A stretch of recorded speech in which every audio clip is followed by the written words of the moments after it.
नमस्कार दोस्तों, स्वागत है आपके अपने channel Amit study of GS में। प्राचीन वेद पुराणों में 5 सरोवरों का उल्लेख मोक्ष के द्वार के रूप में किया गया है। आज हम भारत के प्रसिद्ध स्थलों का धार्मिक एवं ऐतिहासिक महत्व के भाग 4 में जानेंगे, पंच सरोवरों के बारे में। तो आइए शुरू करते हैं आज का वीडियो।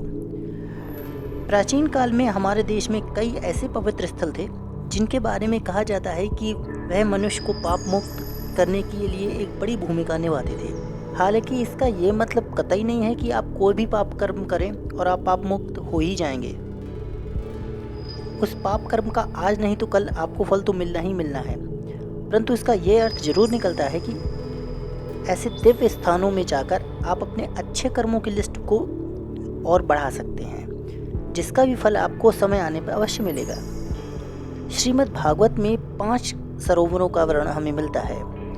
हम जानेंगे एक एक करके कि इनमें कौन कौन से 5 सरोवर हैं और साथ ही जानेंगे उनका ऐतिहासिक एवं धार्मिक महत्व। सरोवर का अर्थ तालाब, कुंड या ताल नहीं होता है। सरोवर को आप एक झील कह सकते हैं। भारत में सैकड़ों ऐसी झीलें हैं, लेकिन इनमें से कुल मिलाकर 5 ही ऐसी हैं जिनका धार्मिक महत्व है। बाकी तो हैं वो आध्यात्मिक ना होकर पर्यटन के स्थल से सही हैं। श्रीमद् भागवत में और पुराणों में कुल 5 ऐसे पवित्र ऐतिहासिक सरोवरों का वर्णन हमें मिलता है। तो सर्वाधिक महत्व मानसरोवर का है। बाकी के सब अपने अपने स्थानों पर सही हैं, परंतु कैलाश मानसरोवर का जितना महत्व है उतना बाकी का आज की तारीख में नहीं रह गया है। यह कैलाश मानसरोवर आधा चीन में पड़ता है और आधा भारत में पड़ता है। कैलाश मानसरोवर को हम प्रथम स्थान पर रखना चाहेंगे। इसे देवताओं की झील कहा जाता है। यह हिमालय के केंद्र में है। इसे शिव का धाम भी कहा जाता है। मानसरोवर के पास स्थित कैलाश पर्वत पर भगवान शिव साक्षात विराजमान है। यह हिंदुओं का प्रमुख तीर्थ स्थल है। संस्कृत शब्द मानसरोवर मानस तथा सरोवर को मिलाकर बना है, जिसका मतलब होता है मन का सरोवर। हजारों रहस्यों से भरे इस सरोवर के बारे में जितना कहा जाए उतना कम है। मानसरोवर जो झील है लगभग 320 वर्ग किलोमीटर क्षेत्र में फैली हुई है। इसके उत्तर में कैलाश पर्वत है तथा पश्चिम में राक्षस ताल है। इसके दक्षिण में गुरला पर्वतमाला और गुरला शिखर है। यह समुद्र तल से 4555 मीटर की ऊंचाई पर स्थित है। मानसरोवर टेथिस सागर का अवशेष है, जो कभी एक महासागर हुआ करता था। वह आज 14,900 फुट ऊंचे स्थान पर स्थित है। इन हजारों सालों के दौरान इसका पानी मीठा हो गया है। मानसरोवर तिब्बत के शीतल पठार में स्थित है। इसका जल अत्यंत स्वच्छ है। इसका आकार अंडाकार है। सरयू और ब्रह्मपुत्र का उद्गम स्थल मानसरोवर ही है। पास ही में गौरीकुंड है। कहते हैं कि सती का दाहिना हथेली यहीं पे गिरी थी, अतः इसकी मान्यता शक्तिपीठ के रूप में की जाती है। इसके बाद बात करते हैं नारायण सरोवर की। कच्छ के रन में यह अति प्राचीन तीर्थ क्षेत्र है। इसका निर्माण गंगोत्री से पवित्र जल लाकर किया गया है। कार्तिक पूर्णिमा पर यहाँ एक बड़ा मेला का आयोजन किया जाता है। सरोवर के पास गोवर्धननाथ, आदिनारायण तथा कोटेश्वर महादेव के मंदिर हैं। नारायण सरोवर में कार्तिक पूर्णिमा से 3 दिन का भव्य मेले के आयोजन किया जाता है। इसमें उत्तर भारत के सभी संप्रदायों के साधु, सन्यासी और अन्य भक्त भी शामिल होते हैं। नारायण सरोवर में श्रद्धालु अपने पितरों को श्राद्ध भी करते हैं।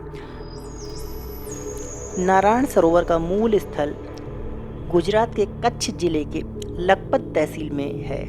नारायण सरोवर पहुंचने के लिए सबसे पहले आपको भुज पहुंचना होता है। दिल्ली, मुंबई और अहमदाबाद से भुज का सीधा रेल मार्ग है। प्राचीन कोटेश्वर मंदिर यहां से मात्र 4 किलोमीटर की दूरी पर ही स्थित रह जाता है। इसके बाद बात करते हैं राजस्थान में स्थित पुष्कर सरोवर की। यह राजस्थान के अजमेर शहर से 14 किलोमीटर दूर स्थित है। इस झील का संबंध भगवान ब्रह्मा से है। यहाँ ब्रह्मा जी का एकमात्र मंदिर बना हुआ है। पुराणों में इसके बारे में विस्तार से उल्लेख हमें मिलता है।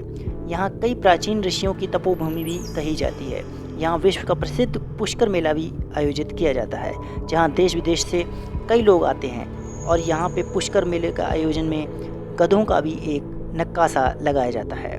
पुष्कर की गणना 5 तीर्थ स्थलों में भी की गई है।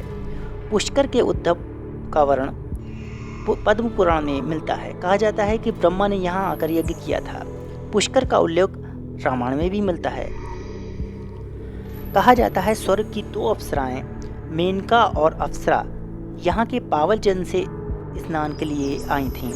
सांची स्तूप दान लेखों में इसका वर्णन हमें मिलता है। पांडुलेन गुफा के लेख में जो सन 125 का माना जाता है उसमें भी इसका उल्लेख हमें मिलता है। ब्रह्मा जी ने पुष्कर में कार्तिक शुक्ल एकादशी से पूर्णमासी तक यहाँ यज्ञ किया था, जिसकी स्मृति में आदिकाल से यहाँ कार्तिक मेला लगता चला आ रहा है। पुष्कर के मुख्य बाजार के अंतिम छोर पर ब्रह्मा जी का मंदिर भी बना है। आद्य श्री शंकराचार्य ने सन 713 में ब्रह्मा की मूर्ति की स्थापना यहाँ पे की थी। मंदिर का वर्तमान स्वरूप गोलकचंद पारेख ने सन 1809 में बनवाया था। तीर्थराज पुष्कर को तब सब तीर्थों का गुरु कहा गया है। इसे धर्मशास्त्रों में 5 तीर्थों में सर्वाधिक पावन माना गया है। पुष्कर, कुरुक्षेत्र, गया, हरिद्वार, प्रयाग को पंचतीर्थ कहा जाता है। अर्धचंद्राकार आकृति में बनी पवित्र और पौराणिक पुष्कर झील धार्मिक और आध्यात्मिक आकर्षण का मुख्य केंद्र है और इसका उल्लेख रामायण में भी मिलता है। पुष्कर को मंदिरों की नगरी भी कहा जाता है क्योंकि यहाँ लगभग 400 मंदिर हैं। यहाँ पर ब्रह्मा जी के मंदिर के अतिरिक्त बद्रीनाथ मंदिर, बाराह मंदिर, कपालेश्वर महादेव मंदिर तथा श्रीरंग मंदिर आदि प्रमुख हैं। महाभारत के वन पर्व के अनुसार योगीराज श्री कृष्ण ने पुष्कर में दीर्घकाल तक तपस्या की थी। सुभद्रा के अपहरण के बाद अर्जुन ने पुष्कर में विश्राम किया था। मर्यादा पुरुषोत्तम श्री राम ने अपने पिता दशरथ का श्राद्ध पुष्कर में ही किया था। जैन धर्म की मातेश्वरी पद्मावती का पद्मावतीपुरम यहाँ जमीन दोस्त हो चुका है। उसके अवशेष आज भी यहाँ पर विद्यमान हैं। झील की उत्पत्ति के बारे में एक ये कहावत है कि ब्रह्मा जी के हाथ में यहीं पर कमल पुष्प गिरने से जल प्रस्फुटित हुआ था, जिससे इस जल का उद्भव हुआ और झील का पदार्पण हुआ। यह मान्यता है कि इस झील में डुबकी लगाने से पापों का नाश होता है। झील के चारों ओर 52 घाट व अनेक मंदिर हैं। इसमें गौ घाट, बाराह घाट, ब्रह्म घाट, जयपुर घाट प्रमुख हैं। जयपुर घाट से ही सूर्यास्त का नज़ारा अद्भुत देखने को मिलता है। इसके बाद बात करते हैं पंपा सरोवर की। मैसूर के पास स्थित पंपा सरोवर एक ऐतिहासिक स्थल है। हम्पी के निकट बसे हुए एक ग्राम अनेगुंदी को रामायणकालीन किष्किंधा माना जाता है। तुंगभद्रा नदी को पार करने पर अनेगुंदी जाते समय मुख्य मार्ग के कुछ हटकर बाईं और पश्चिम दिशा में पंपा सरोवर स्थित है। पंपा सरोवर के निकट पश्चिम में कई जीर्ण शीर्ण मंदिर दिखाई देते हैं। यहीं पर एक पर्वत है जहाँ एक गुफा है जिसे शबरी की गुफा कहा जाता है। माना जाता है कि वास्तव में रामायण में वर्णित विशाल पंपा सरोवर यही है, जो आजकल हासफेट नामक कस्बे में स्थित है। दक्षिण भारत में जाते समय भगवान श्री राम ने इस सरोवर के किनारे विश्राम किया था। इसके पास ही शबरी गुफा भी स्थित है। पास की पहाड़ी पर कई छोटे छोटे मंदिर स्थित हैं। इसके बाद बात करते हैं बिंदु सरोवर की। बिंदु सरोवर एक तरीके से 2 हैं। पहला बिंदु सरोवर भुवनेश्वर के बाजार में स्थित है। यह एकाग्रता की दृष्टि से अधिक महत्वपूर्ण है। सरोवर के मध्य एक विशाल मंदिर है। इसमें समस्त तीर्थों का जल लाकर डाला हुआ है। दूसरा सिद्धपुरम में स्थित है और इसकी मान्यता मृत श्राद्ध के लिए सर्वाधिक है, अतः इसे मृत गया भी कहा जाता है। तो इस प्रकार हमने जाना भारत के 5 प्रसिद्ध पंच सरोवरों के बारे में। आज के लिए बस इतना ही। मिलते हैं अगले वीडियो में, तब तक के लिए जय हिंद।